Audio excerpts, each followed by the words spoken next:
Sudarlun Kahubdam Iskandar Muda beserta komponen masyarakat kembali melakukan kegiatan Jumat bersih dan peduli terhadap cagar budaya leluhur di kompleks-kompleks makam kuno yang tidak terawat di lokasi Gampung Atuk Munjing, Kecamatan Baitur Rahman, Banda Aceh, Jumat 14 Januari 2022.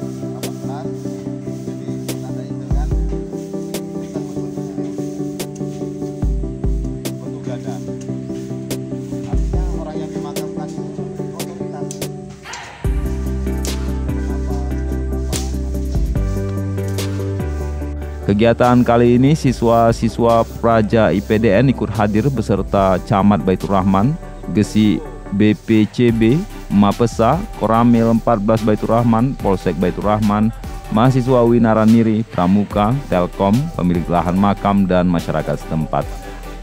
Sebagaimana dijelaskan sebelumnya, kegiatan rutin tiap Jumat yang dilaksanakan Hubdam Iskandar Muda ini adalah keikhlasan prajurit dalam berkarya bakti terhadap makam para leluhur. Bertujuan untuk mengajak masyarakat lebih peduli atau perhatian lagi untuk membersihkan merawat makam kuno tersebut walaupun tidak terdapat nama makam. Kahubdam Iskandar Muda Letkol Junha Mastra di lokasi menyebutkan kehadiran komponen masyarakat seperti Praja IPDN sebagai upaya generasi penerus untuk terus menghargai dan mengenang sejarah, terutama sejarah yang ada di Aceh.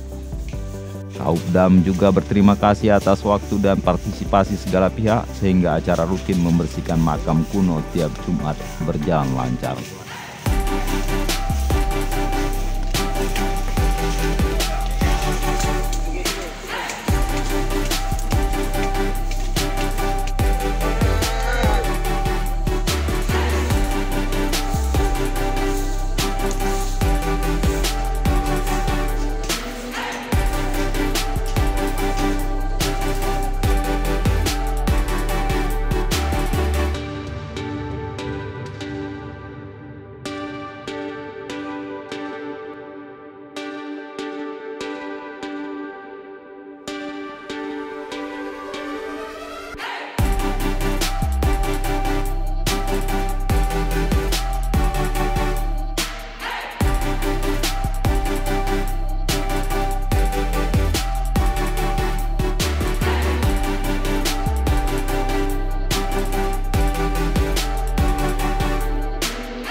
Dari Banda Aceh, Azman, Serambion TV.